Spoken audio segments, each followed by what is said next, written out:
Vamos conversar agora no Sistema Rural de Comunicação com o professor e economista, professor do Departamento de Economia da UFRN, William Pereira. Professor, o brasileiro vive aí situações bem complicadas nos últimos tempos, né, do ponto de vista da economia mesmo. Os preços subindo, as compras diminuindo, o poder de compra do brasileiro diminuindo. O que é que dá para comentar, né, sobre esse tema, a economia dos brasileiros dos últimos anos? Bom dia. Bom dia a todos os ouvintes. Bom dia, Geraldo. É um prazer estar aqui com você nesse momento. Veja, de fato, nós estamos num momento extremamente complicado da vida dos brasileiros, né? Esse momento ele não começou agora, basicamente, mas ele começa lá em 2015, quando a gente entra num processo recessivo, né, em 2015. Até 2014, as taxas de crescimento da economia, dos salários, né, elas estavam, digamos assim, favoráveis à classe trabalhadora. Mas a partir de 2015, a gente entra num contexto mais recessivo. E nos anos seguintes, você tem, né, quando eu digo você, a economia brasileira tem 2 anos de quedas brutais no produto interno bruto, que é a soma de tudo aquilo que nós produzimos. Então, caiu muito. Nos 2 anos foram aproximadamente 7%. Então, isso empobrece normalmente a população como um todo. Evidentemente, empobrece muito mais os trabalhadores, porque a classe rica ela não tem perdas. Quem perde mesmo são os trabalhadores e são a classe média. E nos anos seguintes, a gente não teve crescimento significativo. Aliado a isso, você tem a eleição de um presidente que, digamos, não tem muitas condições de governar pensando a classe trabalhadora, e juntando tudo isso, uma pandemia, né, que afeta o mundo como um todo. Então, o contexto não é um contexto favorável, principalmente para os mais pobres. Não é à toa que a gente tem visto, né, ressurgir nos sinais, nos faróis, nas encruzilhadas, famílias e famílias pedindo ajuda, alimento, dinheiro, coisa que a gente já estava, digamos assim, desacostumado, né? Eu, como já estou contando minha idade e décadas, eu tinha visto isso nos anos 90. Né? Ou seja, você anda em qualquer cidade média, cidade grande, são verdadeiras hordas de empobrecidos, desempregados, pessoas, né, em situações de miséria. Então, o contexto não é bom. Esse ano a gente está saindo de uma pandemia que, graças a Deus, está se extinguindo, a gente já está voltando à normalidade, mas é uma normalidade em meio a altas taxas de desemprego, é uma normalidade em meio a declínio dos níveis médios de salários da classe trabalhadora, é uma normalidade em meio a uma alta de inflação muito grande, fruto da pandemia, fruto do conflito internacional aí pelo petróleo, dessa guerra, mas também fruto da irresponsabilidade de determinadas políticas econômicas do atual governo federal. E pensando nesse aspecto, que tendência nós temos, né? A partir de agora, 2022, 2023, qual é a tendência no seu entendimento? Veja, 2022 será melhor do que 2021, visivelmente, dado que a gente está chegando ao fim da pandemia, né? Então, a gente está voltando a sair, a gente está voltando a se encontrar, a gente está voltando, né, aos nossos compromissos presenciais. Isso, por si só, já ajuda a incrementar a economia, porque toda vez que a gente sai, chupa o picolé, compra uma bala, gasta mais combustível, a gente está incrementando, né, a economia através dos nossos gastos. O problema é que a gente tem também inflação, que a demanda tende a subir um pouco mais, como houve, né, e como está havendo ainda dificuldades de recomposição de insumos e matérias-primas que são importados, a tendência é ficar um pouco mais caros os preços, principalmente dos bens industriais. Oxalá o inverno continue, a gente tem uma boa produção, a produção agrícola de hortifrutos granjeiros principalmente, isso poderá nos ajudar a baixar os preços desses produtos primários. Mas o aumento da gasolina, como vem ocorrendo de forma, eu diria, desnecessária, de forma excludente, prejudica a todos, porque os combustíveis entram nos custos de produção de todos os produtos, inclusive dos hortifrutos granjeiros, porque é através dos combustíveis que transportamos esses produtos. Então, você tem uma política hoje que se estabelece para os combustíveis totalmente equivocada, que só beneficia os grandes investidores externos ao país, porque ganham muitos lucros e não vivem a inflação que nós temos. A classe dominante brasileira, digamos, aqueles grandes investidores, principalmente da Petrobras, também tem lucros, que ganham muito. Mas a maioria da classe trabalhadora que não tem ações da Petrobras, né, ou que tem poucas ações, ela perde todo e qualquer seu lucro devido ao aumento da inflação. E os trabalhadores que não têm ações da Petrobras, esse é quem paga todo o pato. Né? Recentemente, agora, a gente viu que são mais de 45 bilhões que vão ser divididos entre os acionistas. Desses 45 bilhões, o governo federal e os investidores internacionais levam a parte do leão, a parte, né, maior. E fica uma minoria, muitas vezes da classe média, que tem algumas ações, contando vantagens, mas na realidade a gente só tem perdas, e a classe trabalhadora, que é a grande maioria, perde. Ou seja, para beneficiar aí, a Petrobras tem aproximadamente 700 mil acionistas. Para beneficiar 700 mil acionistas, nós prejudicamos 210 milhões de brasileiros. Então, é assim, é tirando dos mais pobres para dar aos mais ricos. Isso é uma política econômica totalmente equivocada, essa que é a política que estabelece os preços dos combustíveis, que é a chamada paridade de preços internacionais, que foi estabelecida em 2017 pelo Michel Temer, mas dado continuidade por atual governo. E, venhamos e convenhamos, o governo atual vem a público só falar besteira, porque fica reclamando, mas ele é o principal responsável pela construção de um projeto que altere isso.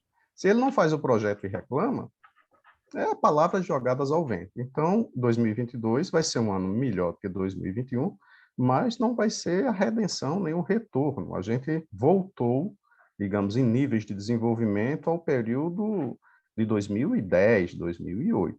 E quando eu digo isso, em nível de produção, mas em nível de miséria, nós estamos voltando aos anos 90, né, de fome, né, de pessoas desempregadas. Então, assim, 2022 não é muito bom. 2023 pode começar a melhorar, mas vai depender de uma mudança na política econômica. A atual política econômica do governo é de manutenção da miséria, do empobrecimento da própria população. Se não houver uma mudança na política econômica a partir de 2023, nós teremos mais 4 anos de situações iguais às que a gente tem vivido nesses 2, 3, 4 últimos anos, tirando, evidentemente, a pandemia. Falar em combustíveis, o senhor cita aí a questão dos combustíveis, e era essa a pergunta que eu iria fazer. Qual seria a solução que o governo federal deveria tomar, né? O governo diz que não tem o que fazer, que não tem como mudar a política, querendo ou não, ele o presidente é o chefe do executivo, né? Qual seria a solução que deveria ser feita, ser tomada, para que os combustíveis, pelo menos, não aumentem de preço? Veja, é quebrar essa política da paridade do poder internacional, de preços internacionais. Né? Porque o que é que acontece? Nós temos aqui uma produção de petróleo a um preço X. Só que a produção internacional, dado as devidas pressões, estão sendo produzidos e vendidos a 3x. E o que é que o governo vem fazendo? Não é? No caso, a Petrobras.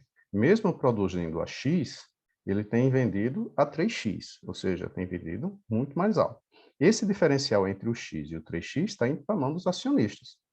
Não estou querendo aqui dizer que o governo não deve mandar um projeto que altere a política de preços internacionais, de paridade de preços internacionais, para deixar muito mais baixo. Não, você tem que remunerar aqueles que investiram na Petrobras. Mas uma coisa é remunerar com taxas aceitáveis, outra coisa é remunerar com taxas exorbitantes, extorsivas, que levam ao país a uma recessão, que combustível é o móvel de toda a nossa economia, e ao empobrecimento da classe trabalhadora.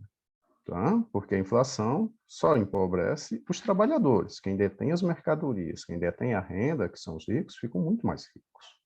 Então, você pode extrair petróleo, você pode refinar os combustíveis, remunerando o capital adequadamente, mas sem utilizar taxas extorsivas, excludentes.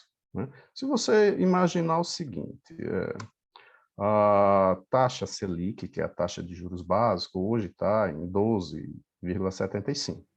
Se você remunera os investidores da Petrobras nessa mesma taxa, 12,75, 13 ou 14%, é uma taxa razoável. Mas você remunerar os investidores com taxas acima disso começa a ser extremamente extorsivo. Imagine, Geraldo, é mais ou menos o seguinte: você pega um empréstimo consignado ou pega um empréstimo no cartão e atrasa. No consignado, você sabe que vai pagar 1,5% ao mês. No cartão, você vai pagar 25% a 30% ao mês. Então, a gente tem que pensar o que é que deve ser feito. A presidência, um governo, seja federal, estadual ou municipal, ela tem que ter uma preocupação maior com os mais pobres, com os empobrecidos, e não com os mais ricos.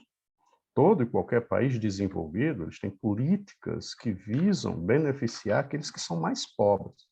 E quando eu digo beneficiar, é fazer com que eles saiam da pobreza. No Brasil, as nossas políticas têm feito jogar a classe média na pobreza e os pobres na miséria. Então, a gente não pode fazer isso, né? A gente tem que resgatar aí, não é, a boa política que visa promover o desenvolvimento a partir dos mais pobres. E, evidentemente, quando a gente tiver essa política, os mais ricos continuarão ricos, porque o pobre, não é, quando consegue um emprego, o que é que ele faz com o salário dele? Ele quer pagar o aluguel, ele quer comprar roupa, ele quer comprar alimentos, né? Se possível, comprar uma moto, um carrinho, né, para sair com a sua família, ir ao restaurante.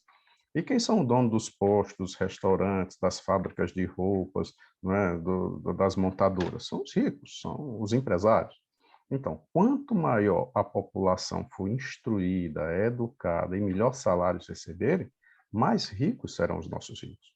Isso é uma lição antiga que o Adam Smith, que é conhecido como o pai da economia, num livro clássico chamado A Riqueza das Nações, já contemplava.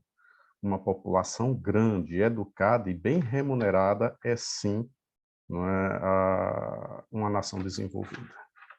Recentemente, a imprensa nacional aí destacou que citou o exemplo aí de uma nota de R$ 50, que antigamente, há cerca de 9 anos, valia R$ 89, né? E o senhor agora falou em inflação. Inflação é exatamente isso, é essa desvalorização da moeda e a diminuição do poder de compra das pessoas? Exatamente. A inflação, ela é o aumento generalizado de preços, né? Generalizado e permanente. Ela não aumenta e depois retrocede. É o que a gente vem sentindo isso desde o ano passado. Os preços vêm aumentando, né? E toda vez que os preços aumentam, o meu salário e o seu é corroído, porque a gente não recebe aumentos de salários mensais. O salário é negociado uma vez ao ano, duas vezes, né, uma a cada 2 anos, a cada 3 anos. Né? O servidor público federal vem já há 6 anos sem aumento. Então, são 6 anos que essa inflação vem corroendo o salário dos servidores federais. Servidores estaduais e municipais estão numa situação idêntica. Servidores do setor privado estão numa situação pior, porque em alguns momentos tiveram aumentos significativos, dado que o mercado, a economia estava aquecida, então eles aumentaram muito o salário, e agora eles estão sofrendo um impacto terrível. É tanto que a média salarial, que é aquilo que se calcula com a média de todos os salários pagos, caiu, vem caindo no Brasil. Então, o trabalhador do setor privado vem sofrendo muito com isso. E o desemprego faz com que esses salários ou caiam mais ou impeçam o trabalhador de solicitar aumento de salário. Porque qual é o trabalhador do setor privado que vai reivindicar um aumento salarial se tem 2, 3, 4, 10 outros trabalhadores no meio da rua querendo o emprego dele? Ele fica premido, ele fica oprimido por uma situação de desemprego. Então, a inflação, ela prejudica sempre os mais pobres. Quem vive de renda, quem vive de ações, né, quem é dono de empresa, ele aumenta o preço da mercadoria todo dia, se ele quiser. Chega de manhã, aumenta o preço, de tarde aumenta, e a gente vive na economia de mercado, vai fazer o quê? Né? Mas o salário do trabalhador não aumenta no mesmo nível. Então, a inflação só prejudica a classe trabalhadora. A inflação e o salário mínimo no Brasil são incompatíveis? Eu diria que para a gente ter, pelo menos, né, uma reposição inflacionária, ou seja, manter o salário como era, o salário mínimo tinha que crescer as taxas inflacionárias, no mínimo. E isso, desde que o Michel Temer assumiu o governo, não vem ocorrendo. Antes do Michel Temer, havia uma política de aumentos salariais que levava em conta a inflação, mais o aumento de produtividade. Quer dizer, eu repunha o que eu tinha perdido e ainda ganhava um pouquinho se houvesse aumento de produtividade do setor. Se não houvesse aumento de produtividade, eu não receberia, mas receberia inflação, ou seja, a reposição salarial. A partir do Michel Temer, isso foi rompido, né? E no atual governo é que não há mais recomposição dos salários mínimos, nem de acordo com a inflação, ou seja, não há nem a recuperação dos níveis de preços, né, alterados pela inflação.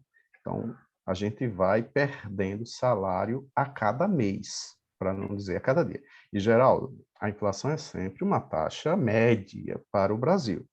Há algumas pessoas que têm uma inflação muito mais alta do que essa que a gente revela nos índices. Vamos dizer, olha, a inflação cresceu 9%. Tem pessoas que teve uma inflação de 15%, 20%. E por quê? Como é que a gente analisa isso? Você procura ver a cesta de consumo, ou seja, o que aquelas pessoas compram. Se elas compram exatamente aqueles bens que tiveram muito mais aumento, o impacto pessoal da chamada inflação pessoal dela é muito maior do que a inflação média geral contabilizada, tá entendendo? Ou seja, se eu consumo muito combustível, se eu consumo muita cenoura, se eu consumo muita batata, são os produtos que sofreram aumentos significativos, né? A minha inflação vai ser maior do que a dos outros, tá? E se a gente pensar, os ricos, né, o preço do bacalhau norueguês, o preço da champanhe francesa não aumentaram tanto. Então, a inflação ela é muito mais perversa com os pobres do que com os ricos, porque o aumento dos produtos dos ricos não cresceram tanto quanto o aumento dos produtos dos mais pobres. Sim? E, em geral, os ricos compram lá fora, né? Eles importam esses produtos. Então, só são premidos pelo aumento do dólar. Então, se o dólar cair, beneficia, em alguns aspectos, os importadores mais ricos. Se o dólar subir, prejudica os mais pobres mais ainda. E isso reflete diretamente aí na cesta básica do brasileiro, né? Quem comprava um Exatamente. feijão, um arroz, o material de limpeza, teve que diminuir. Quais são as dicas que o senhor daria para quem vai ao supermercado fazer compra no momento de alta de preços, alta da inflação e estagnação do salário mínimo? Veja, é aquilo que eu digo que a gente faz aqui em casa, né? A gente tem que ter algumas estratégias para sobreviver no curto prazo, né? A estratégia de longo prazo é mudar a política econômica, arrumar um emprego melhor, brigar por aumentos salariais, mas a gente não pode esperar tudo isso, porque demora tempo. No dia a dia, o que é que a gente tem que fazer? Mudar o nosso padrão de consumo. O que é que eu quero dizer isso? Começar a deixar alguns supérfluos sem comprar, né? Algumas pessoas dizem assim, professor, mas tudo que eu compro é necessário. Nem sempre. A gente vive num sistema, e o sistema capitalista ele é pródigo nisso, ele nos empurra produtos. E a gente começa a comprar esse produto pensando que realmente a gente precisa deles. E muitas vezes não precisa. E a gente pode trocar de marcas também. Uma marca mais cara por uma marca mais simples. Não é? A gente pode reduzir o padrão, reduzir as compras, alterar as marcas e pechinchar, ou seja, regatear. Se unir também, por exemplo, em cooperativas de consumo. Várias pessoas se juntam para comprar ali em grosso porque sai mais barato. Né? Verificar os preços em vários supermercados, porque como eles concorrem, muitas vezes um faz uma promoção num dia, o outro faz uma promoção no outro, então você sai comprando, né, aquilo que está mais em promoção naquele dia. Isso toma tempo, lógico, né? Não tem como a gente escapar, a gente vai gastar um pouco mais de tempo de fazer a pesquisa, de ir em vários supermercados, de comprar os bens da safra, os bens do momento, cortar ou reduzir aquilo que está mais caro. Mas isso é possível, tá?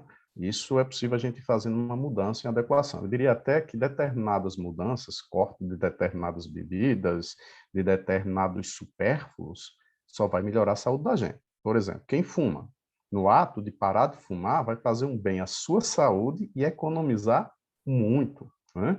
Quem bebe, muito. né? Pode reduzir. Ó, se eu bebo 10 cervejas, se eu passo a beber 5, eu vou estar ajudando a minha saúde e, ao mesmo tempo, reduzindo um pouco os gastos que eu tenho com bebida. Né? Se eu uso o carro para ir ao trabalho, mas num determinado momento eu digo, olha, eu vou de ônibus, eu vou caminhando, eu posso estar fazendo uma atividade física, dependendo, evidentemente, da distância entre o trabalho e sua casa, né? Posso estar fazendo uma atividade física e, ao mesmo tempo, economizando combustível. Então, sempre há formas da gente reduzir o que é supérfluo e melhorar a nossa qualidade de vida, gastando menos. Agora, o sistema, quando a gente diz sistema, a mídia, né, digamos assim, as grandes empresas, elas querem que você continue comprando, comprando, comprando, comprando. Essa é uma realidade, né? E aí é o cidadão, é o consumidor que tem que avaliar se realmente precisa disso. Eu sempre digo nas minhas aulas de educação financeira, quando você vai comprar alguma coisa, pergunte a si mesmo: eu realmente preciso comprar isso hoje? Eu realmente preciso comprar isso essa semana? Será que eu não posso deixar isso para depois? Porque é uma forma da gente evitar aquele gasto desnecessário. Pessoas que compram pelo impulso, né? Que é extremamente danoso à saúde financeira. Ok, professor William Pereira, eu quero agradecer imensamente a participação do senhor aqui no Sistema Rural de Comunicação. Foram dicas valiosas, né? Assuntos que estão no dia a dia, no cotidiano da população. E parabéns aí pelo trabalho aí no Departamento de Economia da Universidade. E mais alguma informação que o senhor queira acrescentar, fique à vontade. Eu quero agradecer o espaço, Geraldo, também o seu convite e nos colocar à disposição da Rádio, né, Rural, né, para em outros momentos esclarecer dúvidas, discutir essa pauta que é tão importante, que é a economia, principalmente num ano como o nosso, que é ano de eleição, que é um ano de crise econômica, que é um ano de altos níveis inflacionários. Então, tanto eu quanto o Departamento de Economia aqui da UFRN estamos à disposição da Rádio Rural, né, também do seu programa, para qualquer esclarecimento, para qualquer participação, né, que a gente possa colaborar. E um bom dia a todos os ouvintes, desejando a todos uma boa semana, né? E no final, lembre, pesquisar, pechinchar, regatear, negociar é sempre a melhor saída.